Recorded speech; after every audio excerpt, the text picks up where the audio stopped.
Hey, what's up, friends? Eric Crumbaker coming at you for Human Element. Today is our first podcast. Went really creative on this one, kind of middle of the road, but yes, welcome to the podcast. Our name is Real Estate and Shit. Actually, it's not and shit, it's actually in shit. I thought that was more aesthetically pleasing. Either way, yeah, it's called Real Estate and Shit. Thanks for joining in. First and foremost, please be sure to subscribe below, hit the like button, add some comments, talk shit, do not care. Anything more the merrier. Thanks for joining in. Thanks for tuning in. I got some really cool guests since this is our first podcast. We don't even know if we're ever going to air this or not, so this could be one of those beta things. So if you're watching, you get to actually see this online. Congratulations. But yes, I got two guests in here today. I'm going to introduce them. I'll let them introduce themselves. So yeah. Here we got Chris and Sadie. Chris, first and foremost, introduce yourself. Who are you? I'm Chris Fox, and I am not the shit part of the show. The real estate part of the show? I really hope not. No, you're not. You're the real estate part of the show. Yeah. So, Chris, who are you? Talk to me. Where are you from? What do you do? My name's Chris Fox. I'm a local real estate agent here in the Ranch Cucamonga, Claremont, Upland area. Okay. I've been in the industry for about 14 years, and agent at Human Element, and grateful to be a part of that. And 14 years. What year did you start? 14 years ago. Do you remember the date? You don't remember the first time you got your real estate license, or the date of when you walking out and calling your parents or your wife and being like, no? Okay. Were you with your wife at the time? You're gonna make me want to look it up now. Yeah.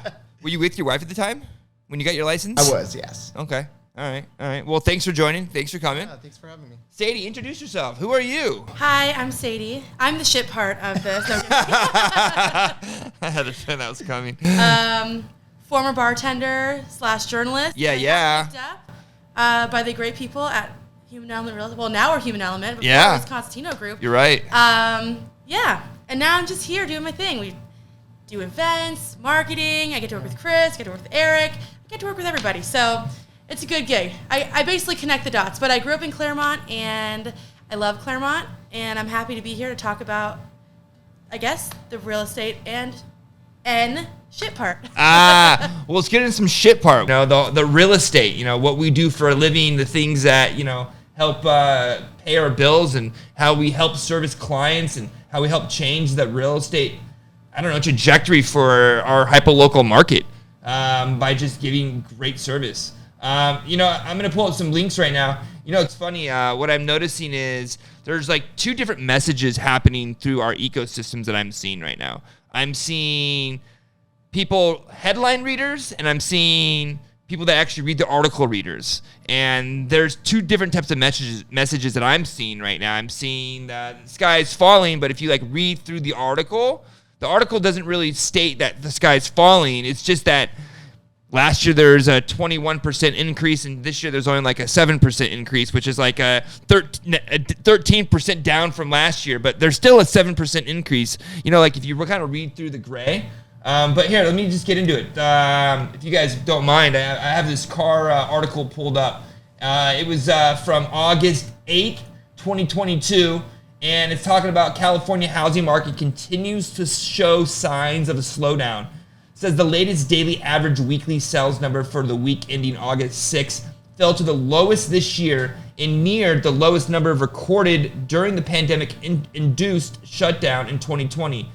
Consistent with a softening single-digit price growth and an increasing share of active listings with a price reduction reaching, this is a big one, 41.4%, nearly 8 out of 10 members of the California Association of Realtors in the last survey that buyers were indeed expecting lower prices.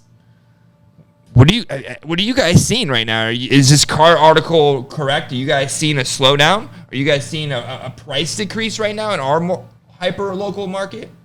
Yeah, certainly there's definitely been a shift. I think the buyer demand has softened drastically. Okay. But I think it's necessary. I think it's exciting. And I think it presents an opportunity for many scenarios. Contingent buyers being one of them. The ability to still capture an excited amount of net proceeds and apply it to a replacement property with less competition on it, I think should be exciting for those looking who aren't in their forever home. That are, Give me a scenario. yeah, being on lockdown in your home, you discover with a whole family home, and there's not enough rooms and spaces. Potentially, you work remotely. Okay. So you want to, in essence, buy up. Go to that next level home, increase your square footage, gain some extra rooms of your home.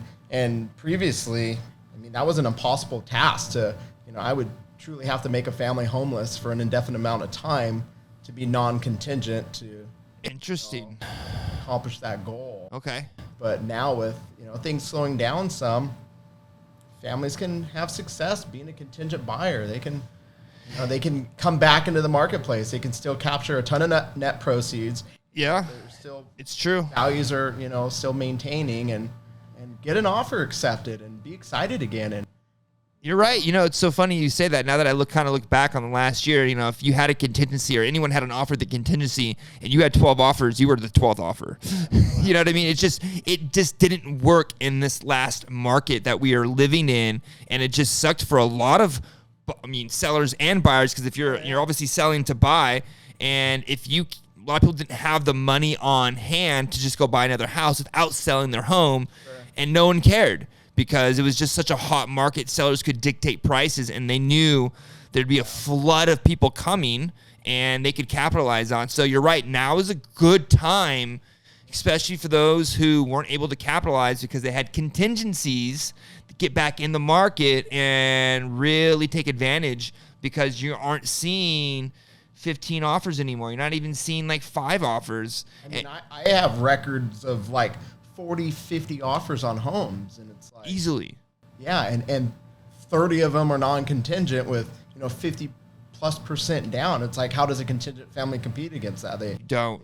You don't. Yeah. So now with having this a high level of success still on my listings, but having 3 to 5 offers instead of that high volume is exciting. I think all these contingent buyers should be getting off the couch and getting back into the marketplace, and it's going to cost them a little more money because interest rates went up, but it's a grand picture of the quality of life and getting settled into that next home. I think it would be a great opportunity, and they need to maintain the net proceeds to leverage to buy.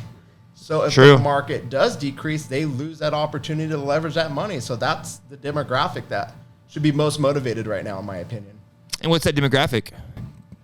Well, those that are contingent, that have the equity, they need to leverage to buy that, next home. Okay. They can't afford to lose the equity. Okay. And I think it's another bonus that I think most people overlook is that they're complaining, or not complaining, but their concern or the topic of conversation is interest rates have gone up. So that's kind of what's on their mind. But what blows my mind? 6 months ago, Chris, people are writing $100,000, $200,000, depending on the price of the property, $1 million over asking to get these homes. And now, in my opinion, if you were to do net of what the new interest rate is based on writing $100,000 to $1,000 over asking, I bet you it's probably a wash. It's probably a wash. Yeah. And yet, there's no headache right now in buying a home. Because you don't perform, let's say 6 months ago you don't perform, or you find something in the inspection, they don't care about you. Guess what? Maybe even get Section 1, termite clearance accomplished in the purchase. Exactly. Buyers got a little more. They have more leverage now, because back then they'd say, hey, we got 14 other offers and we're going to go to number 13 if you don't want to perform. So kick rocks or perform. Yeah. Now buyers are like, hey, there's a concern of mine. How do you want to deal with it? I'm the only offer. Sure. It's very interesting. It's funny. I was actually listening to CNBC the other day, and he said, I don't think the sellers actually dictate the price. It's the buyers that dictate the price. Seller can say what they want to sell it for all day long, but if a buyer's not willing to buy it, it's not worth what they want to sell it for. It's only worth what a buyer will pay, So true. That's so true. All right. And so going back to these articles, the next article, it's very interesting. It says mortgage rates dip below 5.65%, but will likely bounce back. I think that's a big thing. To see any interest rate dip below 5% right now, especially in the economy that we're in. I think it's a win-win. These rates aren't completely far off from the rates we were dealing with like 3 years ago. I mean, they're not that off. I was seeing like 4.5%, 4.7.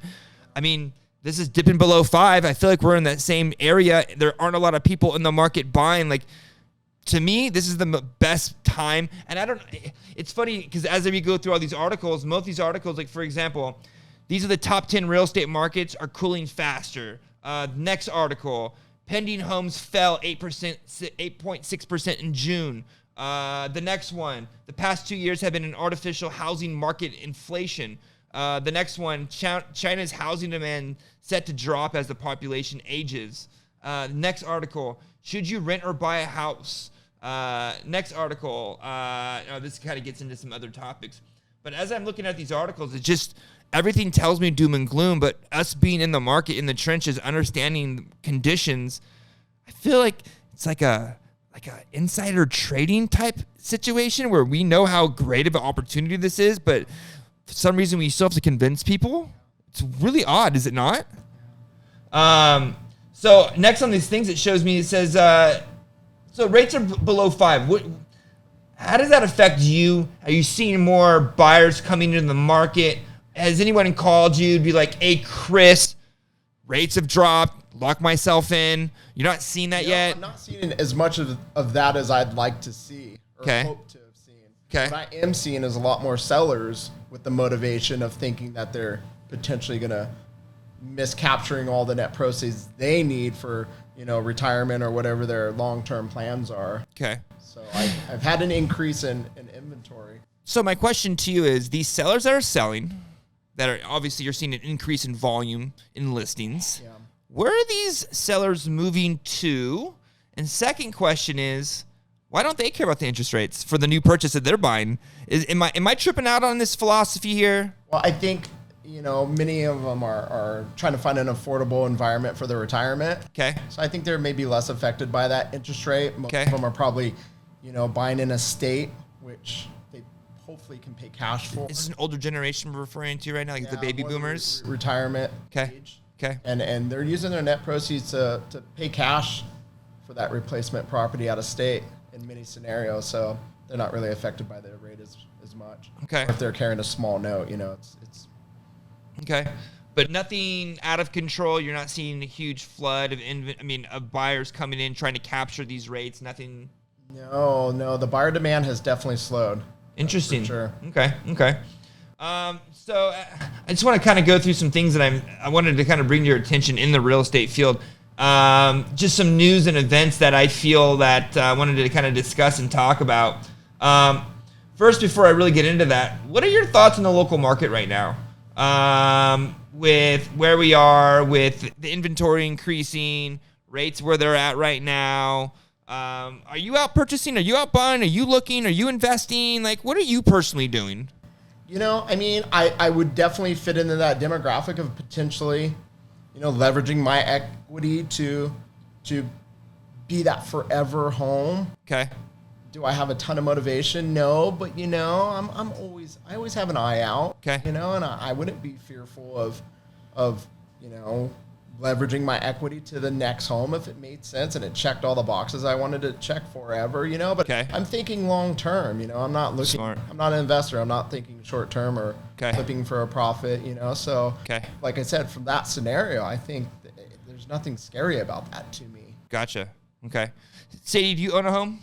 Heck no. Okay. I'm so a millennial. you spend all my money on avocado toast. I love it. apparently. So you'll be a first-time home buyer. Yeah. What are you looking for? Let's just say, you're out looking. I'm sure you're in our office, so you see property all day long. Being a first-time home buyer, what needs to happen for you to become a first-time home buyer, and what are you looking at? Well, there's a couple of things that come to mind. Like, of course, there's things that I want. Like, I need a pool, obviously. We're talking about, like, the features of a house. You're definitely not living in L.A. Let's put it that way. That's fine. My parents are actually moving to Arizona. Okay. In like 3 years. They want to retire, build a whole compound. That's a whole nother When you say podcast. compound, like how big is this compound? Like, they want to buy like 3 acres in the middle of... How fun. Yeah. Wow. No, but it's in the middle of nowhere. It's not like we're in Prescott or... They want to go to Wickenburg. Wickenburg? Yeah, exactly. Where's Wickenburg? That I don't know. Look, if you look on Google Maps, there's probably like a blurry line over it. I'm sure there's aliens. I don't know. It's in the middle. It's like an hour to get to a gas station from where they want to live. So that's a little too much. We're working on figuring that out. Yeah. They think that they're going to build a compound and we're all going to come live there, but that's not happening. For me, when it comes to like the possibility of buying a house, it helps that I work in real estate because I like get to hear a year ago when I worked here a year. I could not even tell you what escrow was. Like, not even the beginning. Like, I don't know. I was like, I could tell you how to make a Bloody Mary. Yeah, now I know. But I was like, what? I have no idea.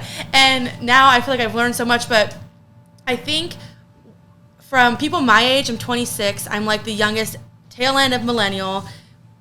We are like, oh God, I'm going to get crap for this. We're so spoiled. Like, my age group is the prime age to buy when it was like 2% for whatever. Yeah, free money. Like ridiculous. Free money. Now that it's like 5, almost 6, back below 5, whatever, we're just like, oh, forget about it. That's too much. Like, we're spoiled. My parents are like, dude, you have no idea how much we paid in interest in the 90s. Or like when they bought their house in 2009 and they were like, our interest was crazy because, you know, shit went down in 2008. I wasn't that coherent of what was going on, but enough. And so for me, it's like, I don't think, and there's no bubble that's going to burst. That's not where we're at. Okay. I believe in I want to be at a point where I can get a loan and pay for a house and put a good down payment on and still feel comfortable with the money that I make and the money that I have. I definitely don't want to buy any property. So homeownership's not scary to you from what it sounds like. That doesn't sound like it at all, No, yeah. Sounds like not at she's just waiting for the right time. But I also have very logical parents, and I work around very logical people who are teaching me about real estate. And so I think for me, it's not as scary because I'm around it all the time. Like, I see how the process works. So people that are my age might just think like, it's a long shot. There's no way. But it's really, that's not the truth. You just have to be consistent in working and consistent in saving and kind of understand and know what options there are for you. Like, I'm not going to go talk to Jason right now about lending, but if I wanted to, he could tell me how much I could buy a house for right now with how much of it. Like, there's people that are smart and they do it for, I mean, it's not for free, but like, you can go and they'll give you all the advice. They love doing it. Like, if someone walked into our office today and was like, I need help, I think I might want to buy a house, boom, there'd be 7 agents like on top of that person. Like, what do you need me to do? How can I help you? And I think that people are just uninformed, especially my age, of how accessible it is to own a home and that it's not so much just like the American dream anymore. It's accessible. What I see about that is starting that process at a younger age and the value in that. You know what I mean? It's my regret. I didn't get my shit together until, you know, I was in my 30s. Later age than I, you know, would have hoped to. But with that being said, hey, we're if here. I had made a home purchase, I don't care what was the top of the market in 2006. What was like, oh my gosh, you're overpaying. Why would you buy that? You know? What was that house worth then and what is it worth now? And what would you paid into it over the course of this amount of time as a first-time home buyer in 2005, 2006, you know? And the learning lessons along the way that you've incurred owning a home. Yeah, absolutely. But, you know, property taxes, paying on that mortgage over probably 50% this period of time. What would you owe on your home? What would your mortgage be in comparison to being scared of overpaying and waiting for the market to crash? Well, markets crash for a reason. Agreed. It's because banks aren't lending money. Yeah. You know, and you probably don't have a job or the ability to afford to buy. So I have so many people that are like, well, we're going to wait for the crash. We're going to wait. When it crashes, you're not going to most likely be in the position to take advantage of that opportunity. Agreed. That opportunity isn't designed for you and us and the normal people to take advantage of. You're right. And you know, it's funny you brought up the misconception. I think there's a huge misconception when it comes to owning a property. And, you know, like Sadie kind of mentioned before a second ago, she's like, rates went up and we're out. You know, like, it's too high for us. And our parents are trying to tell us, you know, what they had.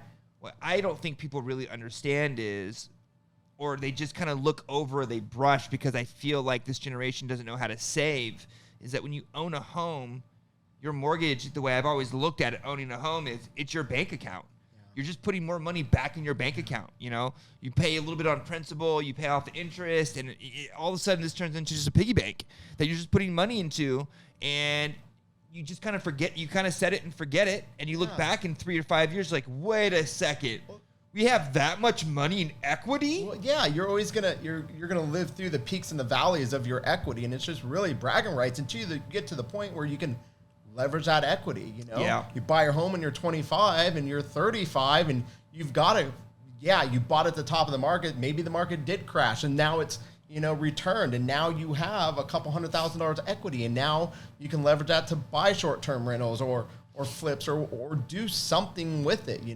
Rather than sitting on the sidelines watching, Yeah, I agree. nothing happen. You know what? It's funny you said that. Random thought. They should find a way or figure out a way, because I feel like the biggest take or advantage people can take is, that's when people are renting the most. When you're in your 20s, you're renting the most. You can't afford to buy it unless you had a settlement, or you've got, you were born into wealth or whatever it may be, or you have a great job at a young age because you're in the tech industry. But for the most part, young kids can't take advantage of the housing market because they don't have the income.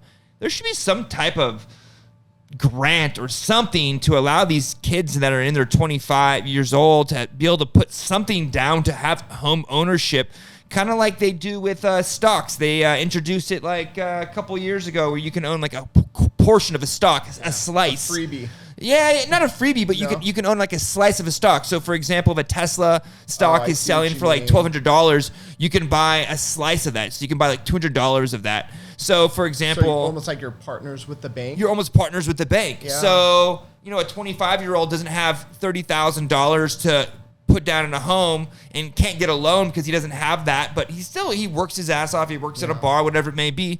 There should be some type of, hey, you can slice into this home ownership. It's kind of like those things when we were kids. I don't really think they do this stuff anymore, but I remember when I was a kid, I was like 13 years old, and I wanted a snowboard from Sport Chalet, but my parents couldn't afford it. But you can put on, is it layaway? Yeah, layaway. Yeah. They should do something like that with home ownership for these young people, like for Sadie. It's like what I having mean? rich parents, but it's just the bank. Exactly. Oh my gosh, I'm getting carried away on these topics. Well, you know what? And the climate that we're in, with buyer demand slowing down some, that might present an opportunity for that. Right. Who wants to introduce that when there's 60 offers on a house? So true. Maybe we're onto something. I know they have like incentives for first-time home buyers in the state of California. They have like grants, and I need to. Yeah, but those aren't that great. But they're not that great. Not the aspect that we're talking about. Yeah, I think the problem with that is to achieve the purchase price needed in our area. Yeah, doesn't fit the criteria for the. It's funny you say on the purchase price. When I first got into real estate in 2011, which is late in the game, but in 2011, the average price point was like $450 in Upland. I'm not going to quote our average price point, but I want to say we're close to $1 million average price point now. It's crazy how much prices have increased in the last decade. And by the way, Sadie, it's Wickenburg, yeah. And it looks like it's an hour and a half or an hour outside of Phoenix and Scottsdale. And it does look like it is in the middle of nowhere. It is it's like the hills have eyes. Like I don't want to go there. Yeah, I'm not. It says the population of Wickenburg is 7,474, which is up. Hold on. It's up from 6,363 in 2010. So in a decade, it's gained 1,000 citizens. And then maybe even 2 more with your parents. They're like bunny rabbits out there. It's so funny. Yeah, plus 2. So there you go. Well, but they're thinking of other places too, because I was like, you know what? Someone's going to have kids, and no one's going to bring those kids to you guys. So if you want to enjoy grandkids. Yeah. You know what? I have experienced some of that also. People retiring, moving out of state, and then their family growing and having grandkids, and then, trying to move back to be closer to the grandkids. I've had a couple transactions of that nature. I've had the opposite. I've had people move out of state to live with their children who moved out of state. Like, for example, like we went to college in different areas. We ended up living there where we went to college. And then all of a sudden they met a girl or they met a guy. They had 2 kids. And a lot of our past clients from 2016 through 2018 moved out of state to be closer to their kids who now have families in other states. So it's like a different type of exodus. Yeah. Interesting. So, gonna switch topics a little bit. I want to kind of get your insight and what your, I don't know, opinion is on this article that I'm about to pull up for you, Chris. And Sadie, you can dip in on this as well. This came out last week, August 1st, 2020, and it deals with the online lead and stuff like that. And the article is the FTC takes action to stop online home buying firm Opendoor from cheating potential sellers with misleading claims about its home buying service. Do you guys had any experience with Opendoor ever? No, I haven't heard much good about Opendoor, them, but I don't have any. Okay.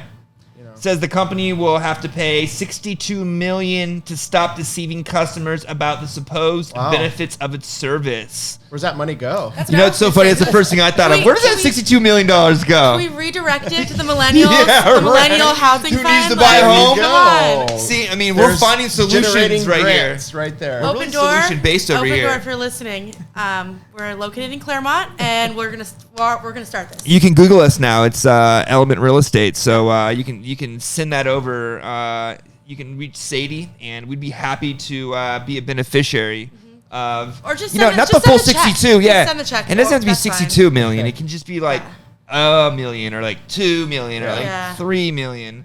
We'll parcel it out properly. So in this article, I'll read through it a little bit, and I'm really going to get your reaction. It's not that long of an article, but it says the Federal Trade Commission today took action against online home buying firm Opendoor Labs for cheating potential home sellers by tricking them into thinking that they could make more money selling their home to Opendoor than any of the open market selling their home to Opendoor than on the open market using traditional sales platforms or processes. It says the FTC alleged that Opendoor pitched potential sellers using misleading and deceptive information, and in all reality, most people who sold with Opendoor made thousands of dollars less than they would have made selling their home using traditional processes like Chris.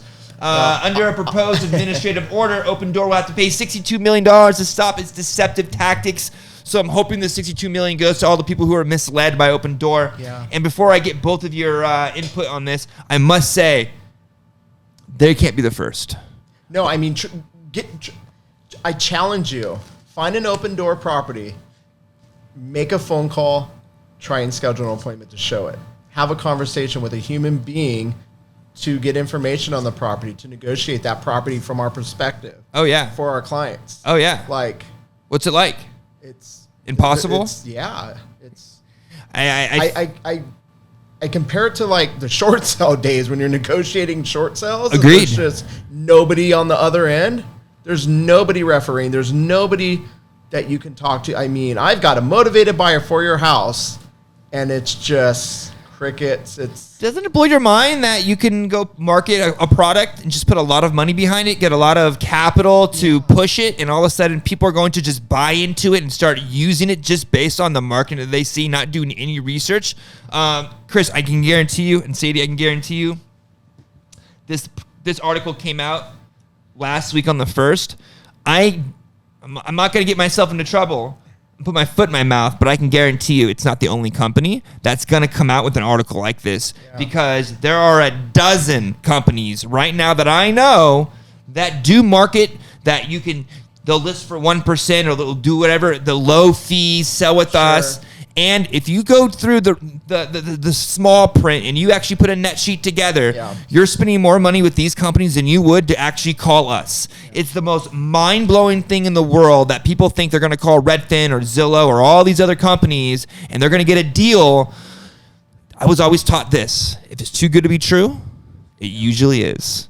So, okay. Well, I feel like a seat cover could achieve like the 99% of, a sales price goal on a property. Like, it doesn't take a whole lot of talent to achieve like this sales price, and that's where a lot of the automated agreed online systems, I think, can get you to. See, we have to also say, like, the average consumer isn't gonna know even what a net sheet is. You know what I mean? Or they're not even gonna know all the at least people my age, we have no idea what goes into what's as a buyer. how much we have to put into buying a house, all the fees. Like, I mean, now I do because I'm like, whoa. But You're right. we don't know that. And so they just think, oh, wham, bam, thank you, ma'am. Like, we're just going to go, Open Doors got it, and we're just going to ride this train into Equity Station. And that's not what's happening, I clearly. like the There Equity needs Station. to be some seller education in this, because I look at some of these poor sellers in the face. It's not often I don't get hired, but the times that I don't get hired, damn it, like, I'm like, if you're not going to hire me, at least let me help you choose someone else, because, like, This is not the best for your best interest. yeah, sellers just, there's so much going on. There's so many moving parts to a successful real estate transaction that sellers don't even begin to comprehend. I completely You know, agree with that. And like we were talking about, that 99%, like a seat cover could achieve that. Yeah, But it's you're right. that extra effort. It's that availability. It's those phone conversations. It's that pushing of gaining, $30,000 to $50,000 more than the average agent or the average, online system can achieve. Big time. I mean, That $50,000 well pays for your closing costs on a transaction, and you just left it on the table trying to save $5,000. isn't it blow your mind that people don't understand that? But it's funny when you said, Sadie, just now, no one understands when it comes to like what a net sheet is. It's another industry that I know that's very similar to this.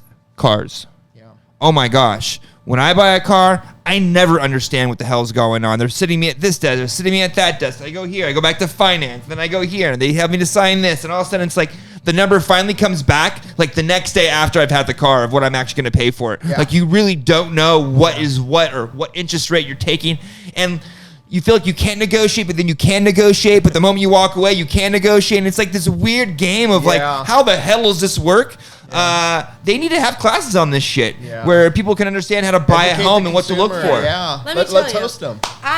We really should. Let's do it. We're actually, now that you guys see this, we're going to actually host some events here. That'd be smart. Some seller education. Yeah. What to look for in a good agent. Leave some comments. Would you guys be interested in some type of seller education in our office? We got beer tap. We got cheese, charcuterie. I'm not trying to like throw more on it, but you know. What are you going to say, Beer, Sadie? like free beer. Exactly. Yeah. Free. I mean, Come can't go wrong with have free beer. and learn how to not get Scammed. I was gonna say that. Just straight up, just scam. Yeah. Just straight up scam.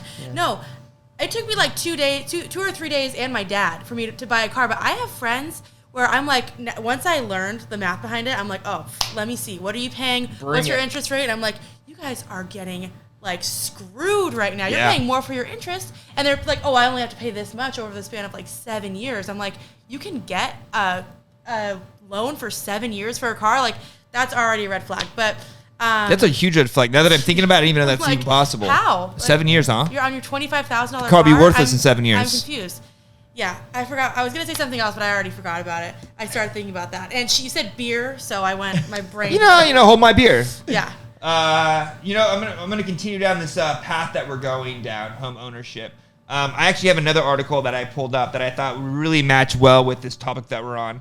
And I'm not going to give you the author yet because you both know the author of this article, but I will tell you the headline and I will read through the article. We will discuss the article, and then I will disclose who wrote this article. And you both know who wrote this article. So this is on CNBC, and it's on the money tab on CNBC on real estate. And the headline is, Self-Made Millionaire. Don't buy a home unless you can afford to waste money. Very interesting headline, no? It's like, it almost sounds negative if you think about it. Unless you want to waste money, don't buy a home. Don't get me wrong, I'm buttering this up till I tell you the author of this, because I feel like he's deceptive in this entire article. And just like how I said, the articles people are reading right now, I feel like the headlines now are more deceptive than I've ever seen in real estate. Oh, clickbait for sure. Everything's clickbait. So this is a short article, That's a good term, I never but he goes through 10 things, and it says, I love investing in real estate, and it's a major reason why I was able to become a self-made millionaire. So obviously he made his millions in real estate, so it's a very interesting headline. But I've learned that buying a single-family home to live in always isn't a great idea. I realized in 2003 when I was a newlywed with a newborn and bought my dream home in LA, but as time went on, I wasn't seeing a return on the money I put into the house. So I sold it and used the equity to purchase a few new rental properties. Then my family became renters again. Don't get me wrong, I still support home ownership. Today, I own 3 homes, 2 of which I rent out. The third is my primary residence. But at the end of the day, for many people, owning a home takes money out of their pocket. So here's like the kicker. It says, here's why I believe buying a home isn't a wise investment, especially right now with rising inflation and home prices and high home prices, which is interesting. 1, cost eats up profit. It says, let's say you bought a home for $100,000. Okay. You put $5,000 down for the payment. Okay. Then 10 years later, you sell the home for $200,000. So it sounds like you probably made a good profit. Says it looks like you've killed it. It actually wrote that. It says you turn $5,000 into $100,000 after you pay your mortgage, but you forget to calculate the cost incurred to owning that property. 10 years of interest at 6% is $60,000. 10 years of property taxes at 2% is $20,000. Rental estate fees at 6% is $6,000. Total cost before maintenance is $86,000. So that leaves you with a net return of $14,000 or 14% of that $100,000. Over 10 years, your investment returned 1.4% per year, and we didn't even include the cost of a roof, plumbing, paint, or other maintenance fees. A good general rule to keep in mind so that you will spend about 1% of your home purchase price on maintenance each year. But those fees can be expected during the high time of inflation. Number 2, no cash flow makes you dependent on the market. So actually, let's talk about first one. Cost eats up profits. What do you guys think about that? Well, for me, it's not about the cost; it's about the quality of life. Okay. I think good your point. Primary residence is not an investment financially; it's an investment in your family, in your future, and your children, and having the the height mark inside their closet doors and things that they can return with their children and see. And it's about creating that for me. I agree. It's a home that I'm happy to raise my children in and create those memories. So there's no cost that could convince me otherwise. I also agree. And then when I was reading this, he said you bought a home for $100,000 and then you sell it 10 years later for $200,000. I don't think he's put into the maybe I'm reading it wrong, but I don't think he put in calculations for how much you actually gained equity in the property. He's just looking at selling the home for the price that you bought it for and what you've gained in value and paid in maintenance, but not about what you put in your monthly mortgage every single month for 10 years. I feel like you'd have quite a bit of money. Sure. I'm mushy, emotional. I don't look at my home as an investment. You don't. So some do. Okay. Some treat it as one of their. I think my pride of ownership sees it as that. But I hear what you're saying though. I don't look at it as an investment. But I have friends like, we're selling. It makes sense. My calculator says it's time to sell, and we're moving, and we're doing this. Yeah, I'm not that either. I'm not that either. I want my kids to be in the same home. I want to have that environment for my children. I get where you're coming from, but I think it's just two different mindsets, right? It's true. Well, yeah, but you can have both too. People can have dual mindsets. But my question for this dude is, okay, cool, whatever. I'm going to disclose it. Why we say it now? We're this far. I'm just going to disclose it. Yeah. This is Grant Cardone. This is his article he wrote. I don't know who that is. Okay. Do you know who Grant Cardone is, right? I do not know. Neither of them know who Grant Cardone. Okay, at least somebody in here knows. We got Ryan in the back. I literally live in a bubble. Wow, you guys don't know. You've never seen Grant Cardone speak. You've never read any of his books. No. I don't think I have. Oh, wow. I want to now. You guys should read 10X. Grant, I want you to send me some books, 10X, for our people in our brokerage. If you ever get a chance to see this, which I know you won't, but if you do, 10X us, please. You guys should... Actually, I'm going to get you guys both a copy of 10X. It's a great book. Really enjoy his book. That's his book. He's the guy who has 10X. Okay. It's on his plane. It's all his stuff. So you've heard of 10X. You've heard of the company that he owns. I'm aware of 10X. Okay. Continue, Sadie. Okay, Grant, this is my question. My dad has always said this, when you're paying rent, you're just throwing money. You're literally just throwing it. It's not ever going to come back to you. It's not a boomerang. It's not like your house where you put this money in, you're going to get some money back. Okay. So my question is, where does that math factor into it, too? Because if you're saying, well, then I went and bought all these houses, but then I still rented, and then I rented those houses out, you are making money, but you're still throwing. I mean, right now, if you had a family of, let's just say it's me on my own, I'm paying at least, in our area, at least $2,000 to live in a 1-bedroom, 1-bathroom. Yeah. Why wouldn't I just put that money toward a mortgage. Well, so I'll tell you exactly the math on this one, only because I do the exact same thing. I sold my Marina Del Rey condo when Carrie and I moved to Santa Monica, and we decided to put that money into other properties. So now we own 2 buildings in LA, 2 homes in La Quinta, and we bank on monthly income coming from those homes, as opposed to if we were to just own the one property that we had.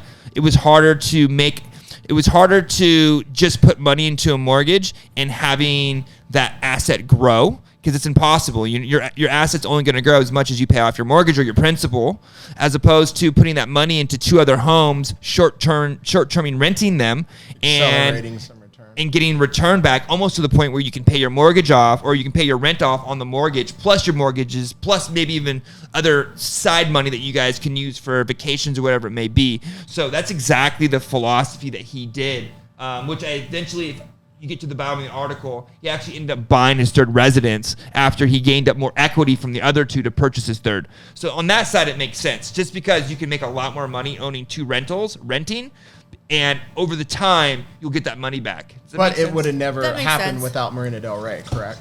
No, you need money first. Yeah. Yeah. So that Marina Step Del one, Rey, get the money. fact that you bought Marina Del Rey and Correct. you weren't renting Correct. got you your head start and your... Correct. That's why I was saying... Which I think where first-time buyers need to see that, you know? It's true. And it's crazy. I feel like first-time home buyers don't realize that they need to save. And I was talking about, even a couple, 20 minutes ago, we're talking about some type of government program. In our reality, it's crazy. If 2 people, let's say like Sadie and I were married, we're not married. We lived in a place together, and we were to put away $1,000 a month each. That's $24,000 for the year. In 2 years, you and I would have a down payment for a home, or close to it. And in all reality, that would be a down payment. You do 10% or 5%. You don't have to do a 20% down to own a home. 2 years, that's it. Yeah. No one And understands. what is that? Not eating out a few more... $1,000 in all reality, people can afford to do that if they really wanted it. Sure. They could. And that's what people don't It's a realize. small sacrifice For a huge gain in the long run. But most people don't understand the benefit of saving and the compound effect of that. And that's why people take advantage of the youth, I feel. They just expect them keep building rentals. They're going to pay. They don't know how to save. And if you think about it, we're not going to go down this freaking rabbit hole. They don't teach this shit in school anyways. They don't teach you how to balance a checkbook. They don't teach you how to save in school. They teach you, which is great, history, science, philosophy, all kinds of great stuff. But what about can't balance a checkbook? Can't balance a checkbook for shit. Let me tell you, I have I'm not living used proof of that. I have not used the Pythagorean theorem one time since Algebra 2 or whatever the hell. Oh The yeah, geometry Pythagorean class. theorem. Oh, it's so funny you said that. Teach me how to do my taxes. Okay, that's all. That's it. That is I'm so good. funny that you said that. Or how to buy a home properly without getting scammed. You both hit the nail on the head. So really quick, I know we've been doing this for a while. I have a few more topics I want to kind of touch on before we get out of here. Did you guys hear about this mixed use development case going down the street in Claremont? On Foothill? Yeah. Oh. It says mixed use development proposed at Marie Callender's site. Okay, ding, ding, ding. I used to work at Marie Callender's. Also, I say ding, ding, ding because, we're kind of in a simulation, but that's another thing. Okay. But I used to work at Marie Callender's. Okay. I grew up right up behind the Sadie brothers, so, basically across the street. Where's this at? It. Where's this Marie Callender's This is at? on Town and Foothill. So this is okay. So Town and not Foothill. only do you have this one of the busiest streets in Claremont during rush hour, all the schools, everyone getting off the freeway at Town, coming down. It's on the south side or the north side? On the south side. So Okay. where Stater Brothers is, south of that. Across the street. El Ranchero, right next to it. You're right. Yep. Okay. Right there. Okay. Yeah. So there's a few issues. My biggest thought in my head is okay. That's not Pomona. That's Claremont. It's the edge of Claremont. Claremont, yeah. And there's people driving north on Town, east and west on Foothill. They're actually closing one of the ways to get in. So there's only one way in, one way out. Oh, it's good for a fire hazard. Really good, and also, and then they're gonna have businesses on Foothill. That Oh are yeah, gonna I'm about to read this to you both right now. Well, I went so to it's a meeting residential and up acted above. like a crazy person. What'd you say? It's like residential up above. Oh wait, yeah, I'll read it to you right now. There's a Yeah. few, So it says, says regular readers of the Claremont Courier may be getting an impression that the entire city is either under construction or has proposed development coming. That's actually really funny. Whoever wrote this, that's good. And it says you can add one more to the list, tentatively called Foothill in Town. It's called Foothill in Town. It says during last week's Claremont Architectural Commission meeting, city staff and builders, Olson Urban Housing, formally introduced a planned mixed-use development, including, get this, 56 housing units, 12 of which are incorporated workspaces that could become small street-level businesses. The proposed project will be built on roughly 3-acre lot located at the southeastern corner of Town Avenue in Foothill, including a site of all of the former Marine Calendar's restaurant. The L-shaped property wraps around an existing retail fuel station, which I know that fuel station right there, obviously. Shell? Creates 150 linear feet, 350 but I was scrolling down here, and it says the development must comply with Claremont's inclusionary housing ordinance. However, as its application was received before March, it's covered under the old rules, not the new stricter ordinance passed last year, which I don't know anything about these new stricter rules, but it says the Olson Company chose to include 10% low-income housing, which qualified the project for a density bonus after state law, boosting density from 15 to 18 units per square acre. So it said the 10% affordability housing component qualified the project for 20% greater density and a waiver of a 2-story development standard city code, which calls for a maximum build height of 28 feet.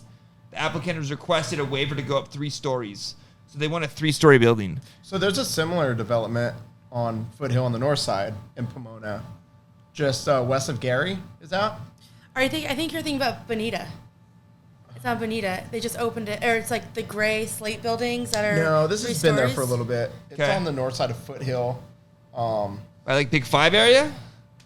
Oh, past Gary? Past Gary on the north side. Past the Wiener Schnitzel? Like La Paloma. That's where X2O is.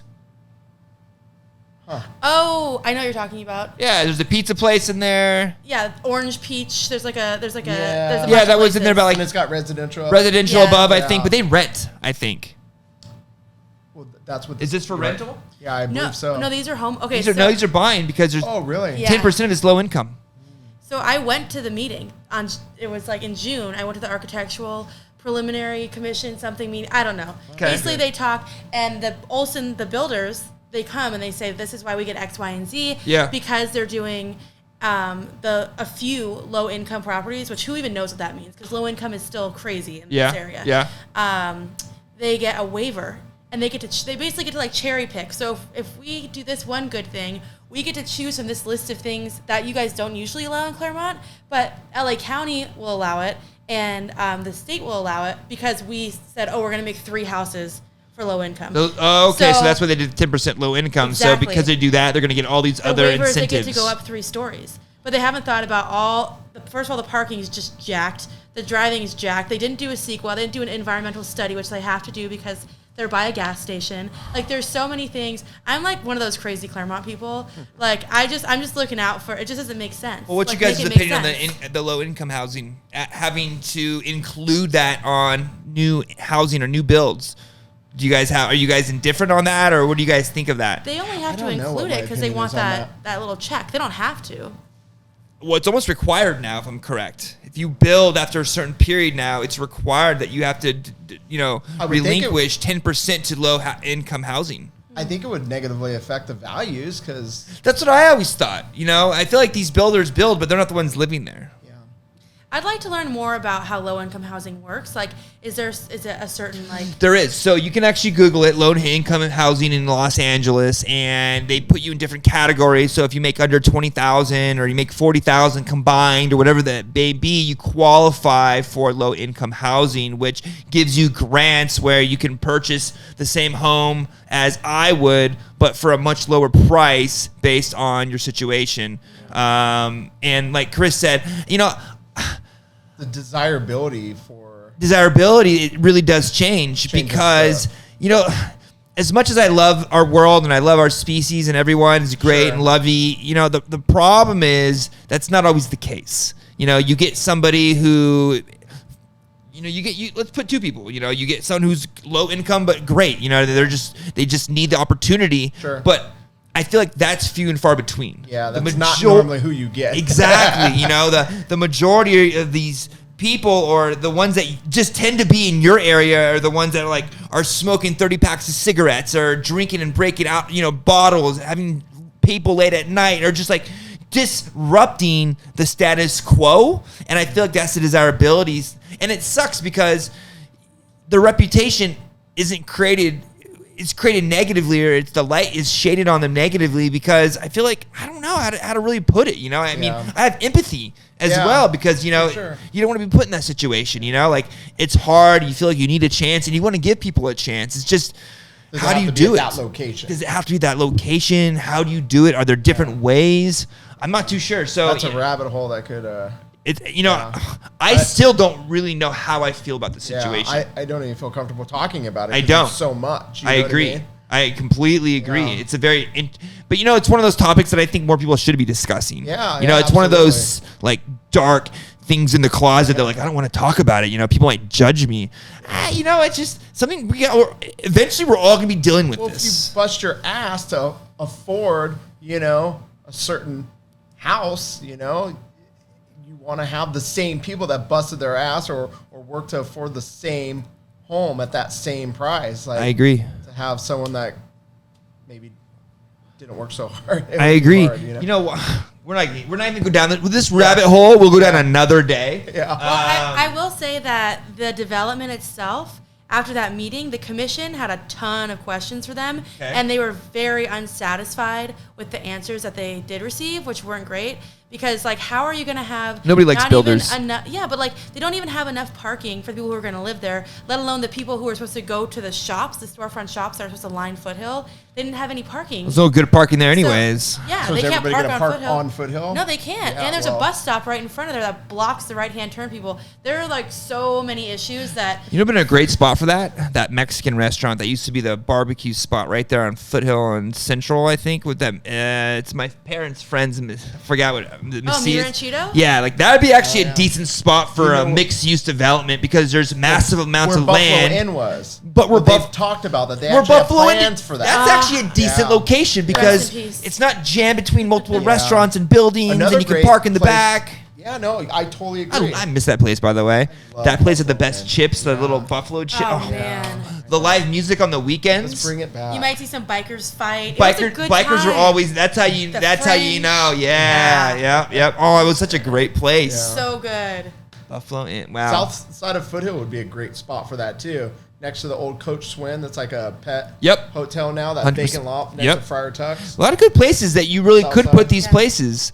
You know why? You want to know why they do LA? It's because it's LA County. Yeah. Claremont's LA County, so they're obviously getting more money, more higher loan More limits, waivers. more waivers. San Bernardino's probably a little more stricter, I'm assuming. Yeah. Anyways, I want to say thank you for coming on to the podcast today, Real Estate and Shit. Hopefully this catches on and we actually create more of these. Yeah, it's exciting. And it's very exciting, and I look forward to hosting you guys in future segments. So again, Chris, Sadie, thank you very much. Thank you, Eric. Thanks. Thanks, Sadie. All right, everybody else, thanks for tuning in. Be sure to subscribe below, leave some comments, say whatever you want. And for everybody else, I'll see you guys next week. Cheers.